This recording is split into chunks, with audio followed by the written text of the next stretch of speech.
fossé s'élargit entre socialistes et communistes. Le Parti socialiste annule la rencontre prévue demain pour préparer les cantonales. Le Mont-Louis brisé par la tempête, les hommes grenouilles n'ont pas pu plonger pour vérifier l'état de la cargaison. Le gouvernement belge met en place un dispositif pour prévenir une marée noire sur les plages de la mer du Nord. Dégel à l'approche des élections américaines, le président Reagan vient de confirmer lui-même sa rencontre avec le ministre soviétique des Affaires étrangères le 28 septembre prochain à Washington. La saison de football sur Antenne 2, une nouvelle émission, un nouveau commentateur, Michel Platini lui-même, tous les samedis à partir du mois prochain. Madame, monsieur, bonsoir. Voilà plus de 15 jours que le Mont-Louis a fait naufrage en mer du Nord et l'on n'a toujours pas pu récupérer sa cargaison qui, à plus d'un titre, pose le problème de la sécurité de certains transports en mer. Le cargo français, vous le savez, a fait naufrage le 25 août dernier. Il s'est coupé en deux hier soir sous le choc de la tempête qui continue de faire rage en mer du Nord. Les hommes grenouilles n'ont pas pu plonger aujourd'hui pour vérifier l'état et la localisation des fûts d'hexafluorure d'uranium qu'ils transportent. À Ostende, tout à l'heure, le Premier ministre belge a réuni une cellule de crise pour parer aussi au risque de pollution.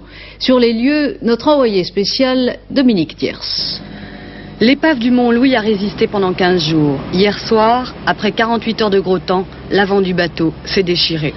Le Mont-Louis de la semaine dernière, couché sur le côté, la coque et le pont du bateau apparaissent nettement. Aujourd'hui, la quasi-totalité de son flanc a disparu, arraché par le reflux des vagues. On ignore encore ce soir si la coque s'est complètement rompue ou si la partie du navire enfouie dans le sable est intacte, comme l'affirment plusieurs techniciens des compagnies chargées du sauvetage. Les 30 fûts d'hexafluorure d'uranium étaient, selon les plans du bateau, situés vers l'avant, dans la partie aujourd'hui cassée. Ce soir, personne ne sait avec précision où ils se trouvent. Les mauvaises conditions météorologiques ont empêché les plongeurs de descendre dans l'épave cet après-midi. On ne cache pas ici que le choc de la déchirure les a sans doute fait sortir du bateau. Et s'ils sont sortis, est-ce que ça représente une charge supplémentaire de travail? S'ils sont sortis, ils sont tout près du bateau, ça ne change pas grand-chose. Si on les trouve, c'est pas tellement difficile. Parce que tout de même, c'est possible, et restons optimistes dans cette affaire, c'est possible que même avec la cassure, ça sera plus facile de les sortir. Dans l'immédiat, les autorités belges scrutent avec attention la surface de l'eau. Lors de la déchirure, les réservoirs du bateau ont éclaté, plusieurs dizaines de tonnes d'hydrocarbures se sont répandues dans la mer. Cet après-midi, un comité de crise s'est réuni à Ostende en présence du Premier ministre belge. À l'issue de la réunion, Wilfried Martens annonçait la collaboration des États français, anglais et hollandais pour lutter contre la pollution. Un Canadair français doit être envoyé sur les lieux du sinistre. D'ores et déjà, un bateau anglais et 5 bâtiments belges sillonnent les côtes menacées. Sur place, nous avons pu constater que les détergents répandus dès hier soir ont absorbé une grande partie de la nappe de pétrole. Les plages du nord d'Ostende sont néanmoins touchées et déjà nettoyées. Au large, le navire océanographique Belgica poursuit ses prélèvements autour du Mont-Louis. Il reste ce soir encore négatif. Si les risques d'une marée noire semblent donc ce soir circonscrits, le problème demeure de récupérer la cargaison du Mont-Louis. Une cargaison dont la nature explique sans aucun doute les précautions, mais aussi les atermoiements et les silences des différents responsables français. Jacques Violet. En se cassant en deux hier soir dans la tempête, l'épave du Mont-Louis, qui se disloquait sous l'action des courants doucement mais sûrement depuis le 25 août, nous révèle finalement le contenu exact de sa cargaison. En effet, si l'on a récupéré 12 conteneurs vides, il en reste 27 au fond, remplis d'hexafluorure d'uranium, soit 225 tonnes de produits toxiques, et plus dangereux encore, 3 conteneurs d'uranium enrichi provenant de l'usine de La Hague. Aujourd'hui, les chimistes du commissariat à l'énergie atomique ont tenu à nous montrer, lors d'une expérience à Saclay, que même si de l'eau de mer, ici dans une grosse éprouvette, entrait au contact de l'hexafluorure, il n'y aurait, selon eux, aucun risque d'explosion ni de très grave danger de pollution. Également présent dans les flancs du Mont-Louis du matériel électronique sophistiqué, lui aussi à destination de l'URSS. Matériel sensible s'il en est, en matière de transfert de technologie. Chez Thomson, on se borne à dire ce soir qu'il s'agit, je cite, de matériel classique destinés aux liaisons sur le trajet du gazoduc sibérien. Pour éviter les risques du transport maritime, le Japon envisage de se faire livrer par avion le plutonium qui a été traité en France et qui devait, avec toutes sortes de précautions militaires, être acheminé par bateau. Le délai de grâce traditionnel vient d'être confirmé par le secrétariat d'État au budget. Si vous avez encore à payer le solde de votre impôt sur le revenu 83, vous pouvez le faire, vous devez le faire jusqu'à mardi prochain minuit, mardi 18 septembre au lieu du 15. Ce que nous saurons demain, c'est le montant de la pression fiscale pour l'année 85, montant qui, conformément aux engagements du chef de l'État, sera donc réduit. C'est demain, en effet, à l'issue du Conseil des ministres, que le ministre de l'économie, des finances et du budget révélera le contenu de la loi de finances 85, autrement dit le budget de l'État, qui donne lieu, semble-t-il, à d'ultimes arbitrages, puisque les contraintes sont sévères. Philippe Sassier. Les contraintes sont au nombre de 2, diminuer d'un point les impôts, ce qui représente, selon les calculs, un manque à gagner fiscal pour l'État de 40 à 60 milliards de francs, ne pas dépasser 140 milliards de déficit, ce qui limite le recours à l'emprunt. La difficulté majeure consistera à bien maîtriser ce déficit. Ainsi, le scénario budgétaire 1984 ne sera probablement pas respecté. Le déficit actuellement prévu dépasse d'une quarantaine de milliards celui annoncé l'an passé à la même époque par Jacques Delors. Et c'est ce qui explique en grande partie la hausse du prix de l'essence qui vient d'être annoncée. Elle est moins forte que celle envisagée initialement. La semaine dernière, en effet, on prévoyait 10 centimes de hausse. Faire des économies a donc été le mot d'ordre numéro 1 de ce budget. La formation professionnelle, la recherche, l'éducation nationale sont pratiquement les seuls secteurs à échapper à la hache. L'État taille également dans ses investissements et va supprimer 5500 emplois environ parmi les fonctionnaires. Des recettes supplémentaires sont cependant nécessaires. Il manque 15 milliards au gouvernement pour boucler son budget. Divers alourdissements sont prévus, mais où trouver le reste en dehors de la fiscalité pétrolière? En transformant les pompes à essence en pompes à finance, le gouvernement fait grincer bien des dents au sein de sa propre majorité. Les décisions définitives ne sont donc pas encore prises. On saura demain ce qui nous attend. Une chose est certaine, l'essence augmentera de toute façon assez fortement l'an prochain. L'essence augmentera, mais aussi peut-être le téléphone. Le ministre des PTT, Louis Mexando, estime, ce sont les termes qu'il a employés tout à l'heure, qu'il est normal que l'usager du téléphone contribue à la tâche de modernisation du pays. Il a aussi souligné que l'évolution de la facture du téléphone a été jusqu'ici légèrement inférieure à la hausse générale des prix. Quoi qu'il en soit, l'usage du téléphone et surtout de l'essence est si profondément ancré dans nos mœurs quotidiennes qu'il n'y a pratiquement plus de seuil psychologique, sinon économique, à leur prix. Ce qui n'empêche pas la grogne, comme l'a constaté déjà Alain Doubesque. C'est super. C'est 3 francs. Je ne sais pas exactement 3 francs. Non, je sais que ça vient d'augmenter, mais je suis incapable de vous dire exactement. Hein. Ça augmente tellement souvent que je n'arrive pas à me le mettre en tête. 5,54. Entre 4,40 et des broutilles ou 4,50, je sais plus. Oh là là, lequel? Celui d'hier ou celui d'aujourd'hui? 5,48. Bravo, merci. Le prix du carburant augmente, on assiste à une levée de boucliers chez les constructeurs, les réparateurs, les compagnies pétrolières, les professionnels en somme. L'automobiliste, quant à lui, on ne le connaît toujours pas. On a beaucoup parlé de 4 francs, 5 francs, 6 francs, puis on ne voit rien venir. L'automobile, ça n'est pas rationnel, ça n'est pas mesurable, c'est irrationnel, c'est passionnel. Mais lorsque consommateur de voiture, on ne le connaît pas? On ne le connaît pas. On le connaît très mal, j'essaie de le reconnaître depuis 30 ans et j'ai beaucoup de mal. Et ce qui me rassure un peu, c'est que les spécialistes, je vais raconter une petite histoire, ne le connaissent pas non plus. Quand Citroën, qui est une maison très sérieuse, a lancé la CX, la maison a créé aussi une version diesel. Et M. Taylor, HEC, grand technicien du marketing, a essayé de savoir quelle proportion d'acheteurs se tourneraient vers le diesel. Il m'a dit, nous sommes très fins, vous savez, on est toujours très fins, on affine notre analyse, on a entre 9 et 10% de clients de diesel. Ils ont eu 52%. Alors après ça, comment voulez-vous que je vous dise si le seuil est à 5 francs, 6 francs, 7 francs? Je ne sais pas s'il y en a un et personne ne le connaît. En Italie, le super coûte déjà 6 francs 38. En apparence, il n'existe pas plus que chez nous de seuil à ne pas dépasser. J'ai l'impression que même à 3000 lire, les gens continueront d'aller en voiture. On vit très bien en Italie, même si on dit le contraire. Et l'essence, eh bien, on en met. Il y a une dizaine d'années, on avait dit, en se basant sans doute sur une enquête d'opinion, qu'au-delà de 1000 lire le litre, c'est-à-dire 5 francs, les Italiens n'iraient plus en voiture. On croit rêver. C'est comme si on disait maintenant que dans 10 ans, les rues de Rome seront vides à 3 000 lire le litre, c'est-à-dire à 15 francs. On peut supporter des prix considérables, 1500 et même 1800 lire le litre. 1500 lire, cela fait 7 francs 50, et 1800 lire, cela fait 9 francs. À entendre les automobilistes, c'est pour bientôt, c'est presque pour tout de suite. Moralité, il est impossible de fixer un seuil de dissuasion. En Italie, l'augmentation du prix de l'essence, oui, c'est une fatalité.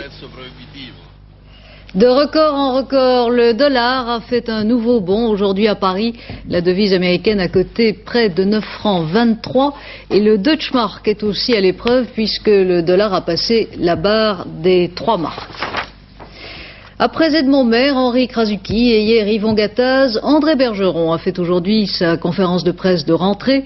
Le secrétaire général de Force ouvrière demande au gouvernement d'atténuer son plan de rigueur et de ne pas tasser davantage le pouvoir d'achat. Répondant aussi aux ouvertures faites par la CFDT en matière de législation du travail, M. Bergeron a surtout insisté sur les problèmes de l'emploi. Force ouvrière est prêt à discuter tout ce qu'on veut. Mais nous voulons connaître sur le plan pratique. Et en tout cas, il faut bien comprendre qu'on ne peut pas passer par-dessus bord la législation sociale. Vous savez, il en va des collectivités patronales comme des autres. Il y a des gens qui se conduisent bien et d'autres qui se conduisent moins bien. Lorsque ces règles ont été édictées, c'est parce qu'il y avait des nécessités. Alors nous voulons bien discuter, nous sommes conscients de la difficulté du moment. Mais enfin, il faut comprendre qu'en tant que militants syndicalistes, nous ne pouvons tout de même pas accepter n'importe quoi. Manifestation de colère des viticulteurs aujourd'hui à Montpellier devant la préfecture. Ils ont aussi saccagé un entrepôt de vin d'origine étrangère. Passons à la politique avec le très net durcissement imprimé cette fois par le Parti socialiste dans ses rapports avec son ancien partenaire communiste. Demain devait avoir lieu une réunion bipartite pour préparer les élections cantonales de l'an prochain. Alors que le Parti communiste en confirmait la tenue, le Parti socialiste l'annulait peu de temps après. Le motif, les récentes déclarations des dirigeants communistes, Albert Duroy. Mais cette décision du Parti socialiste est tout à fait logique, mais cela ne l'empêche pas d'être aussi tout à fait bizarre. Pourquoi bizarre ? Parce que les déclarations communistes qui motivent l'annulation de la rencontre ont été faites samedi et dimanche après-midi. Or, dimanche soir et lundi, les dirigeants socialistes continuaient à affirmer que l'union de la gauche restait la règle. Ils auraient pu tout de suite ajouter que malgré cela, une rencontre avec les communistes n'était pas opportune. Visiblement, ils ont eu besoin d'un temps de réflexion avant de parvenir à cette décision logique. Pourquoi logique ?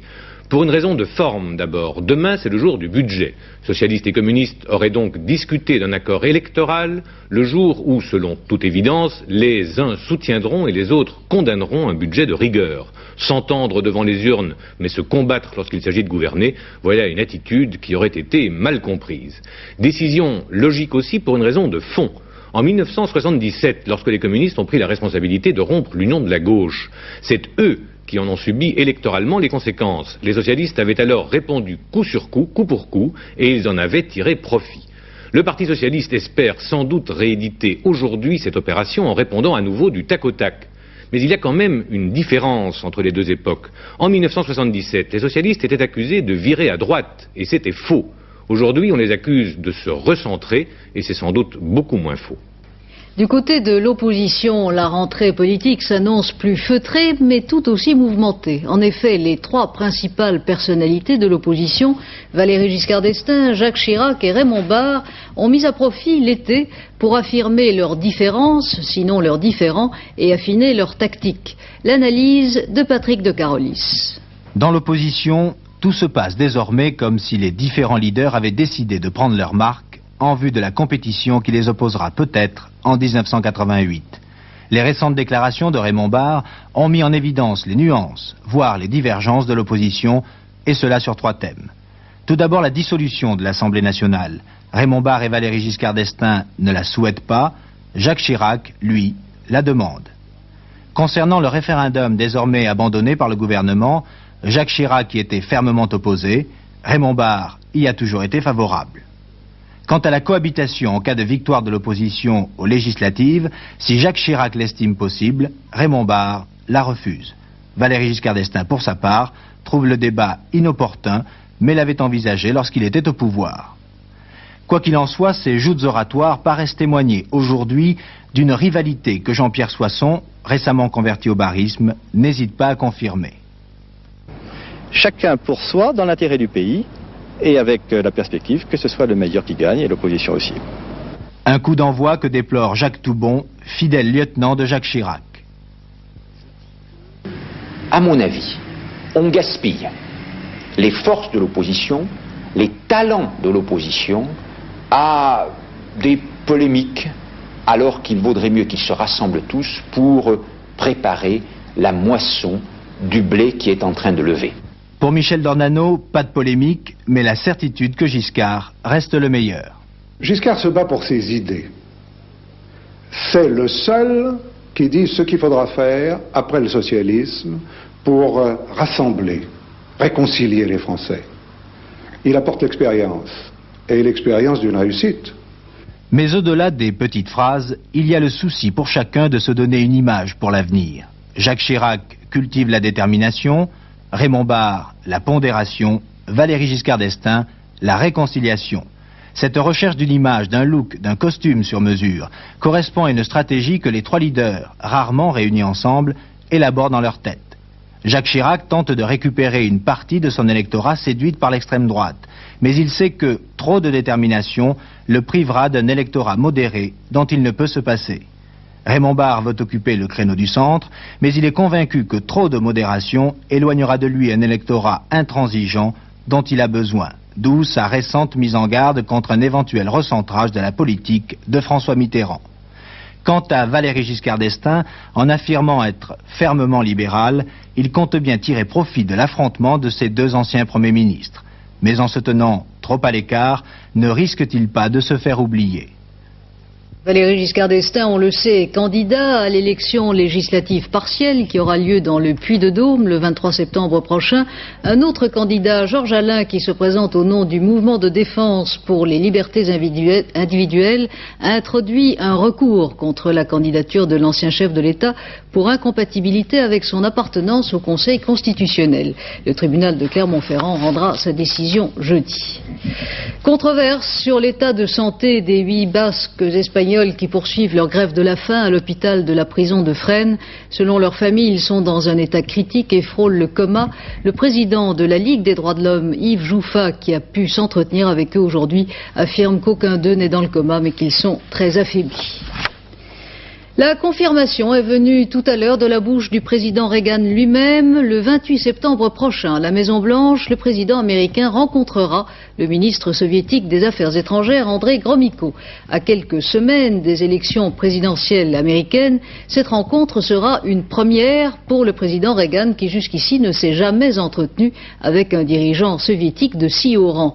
Mais ce n'est pas pour autant le dégel dans les relations américano-soviétiques. Georges Bortoli. Il faut dire que pendant longtemps, le ton de M. Reagan à l'égard des dirigeants soviétiques était tout autre. What can be the scope of legitimate mutual discourse with a state whose values permit such atrocities? And what are we to make of a regime which establishes one set of standards for itself and another for the rest of humankind? De son côté, à la conférence de Stockholm en janvier dernier, M. Gromyko accusait M. Reagan de frénésie pathologique. Faut-il s'étonner après cela si en 4 ans de présidence, M. Reagan n'avait jamais rencontré M. Gromyko? Et puis, hier, surprise, le ton change. Le premier adjoint de M. Gromyko, parlant depuis Moscou aux téléspectateurs américains, leur indique que M. Gromyko ne verrait pas d'objection à rencontrer M. Reagan en fin septembre à l'occasion de la session des Nations Unies. La présence, dans le même studio, du maréchal Akromeev, nommé la veille chef d'état-major général, donne à cette ouverture diplomatique une sorte de caution militaire. Alors, dans la campagne électorale américaine, cette rencontre Reagan-Gromyko aura évidemment des effets défavorables pour Walter Mondale en le privant d'un de ses arguments favoris qui est Ronald Reagan incapable de gérer ses rapports avec Moscou. Mais pour M. Reagan également, cette rencontre ne sera pas facile car de deux choses l'une. Ou bien Il reste très dur vis-à-vis de M. Gromyko, et alors Moscou aura beau jeu de l'accuser d'être un belliciste. Ou bien au contraire, campagne électorale aidant, il se montre un petit peu plus aimable, et alors Moscou essaiera d'en obtenir plus dans le domaine des eurofusées notamment et de la guerre de l'espace. Autrement dit, après une année entière d'immobilisme, M. Gromyko a décidé de reprendre l'initiative devant l'opinion mondiale. La guerre entre l'Iran et l'Irak, un pétrolier libérien a été atteint ce matin par un missile irakien au sud du terminal pétrolier iranien de l'île de Karg dans le golfe Persique. C'est dans la simplicité et le recueillement que plus d'1 millier de personnes ont rendu ce matin à Rignac dans l'Aveyron un dernier hommage au père Jarlan, ce prêtre français tué il y a une semaine par les forces de l'ordre au Chili. Au même moment, dans la capitale chilienne, le père Dubois, un autre prêtre français qui travaillait au Chili aux côtés du père Jarlan, le père Dubois était interrogé par la justice chilienne sur les circonstances de sa mort, tandis que l'opposition envisage de lancer une nouvelle journée de protestation au Chili. Les derniers affrontements et la mort du père Jarlan éclairent de façon dramatique le rôle que joue l'Église catholique au Chili, mais aussi dans les autres pays d'Amérique latine. Bernard Benjamin.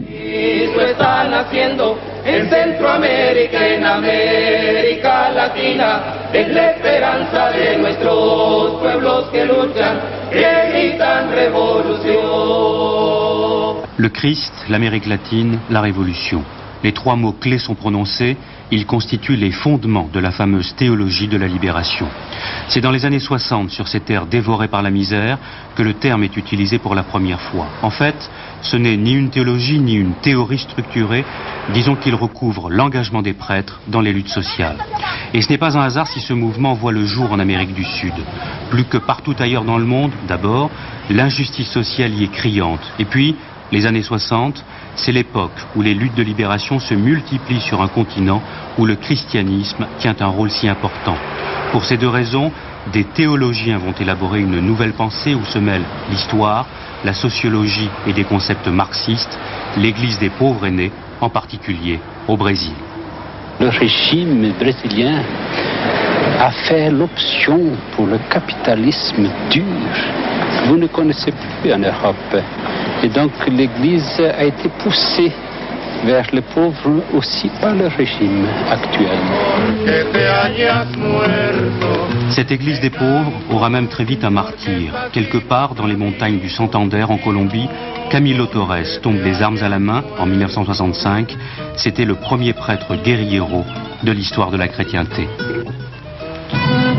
Dans le même temps, on assiste à la multiplication des communautés de base, constituées de prêtres qui s'installent parmi les pauvres pour essayer de lutter avec eux contre les injustices, pour essayer d'améliorer leurs conditions de vie.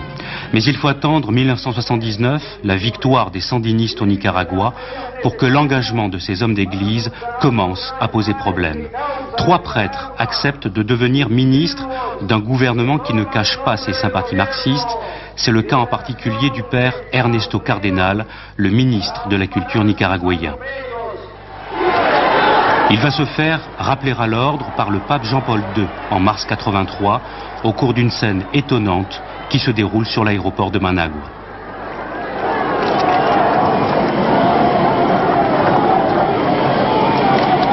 Ce doigt réprobateur de Jean-Paul II va se traduire par des actes.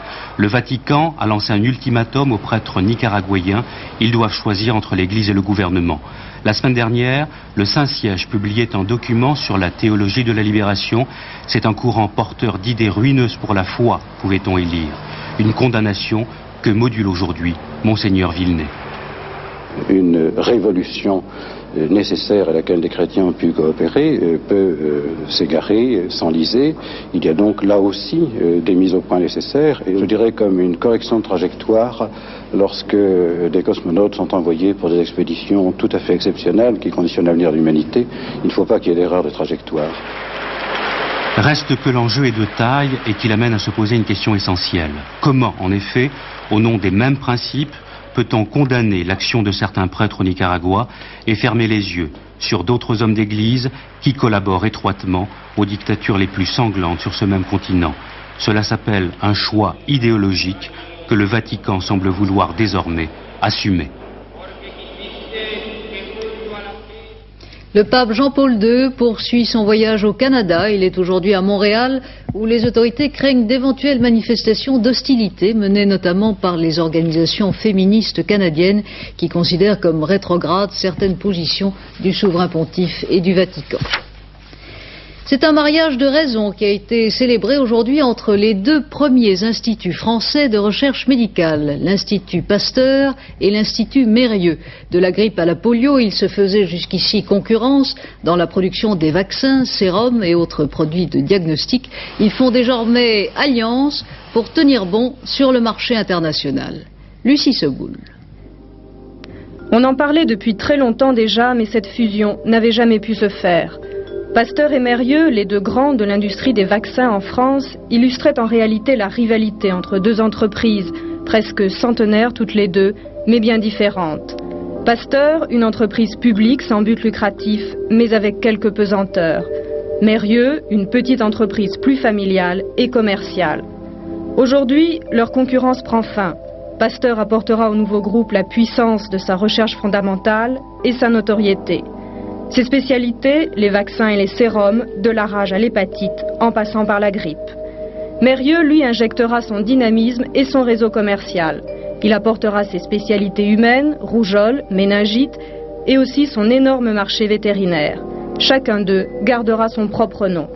Cette association placera ainsi le nouveau groupe parmi les 3 premiers producteurs mondiaux de vaccins, sous l'œil de leurs protecteurs réciproques, Sanofi Elf-Aquitaine pour Pasteur, Rhône-Poulenc pour Mérieux. Le parquet de Mâcon a lancé aujourd'hui 3 mandats d'arrêt internationaux à l'encontre des individus interpellés dimanche dernier à Turin.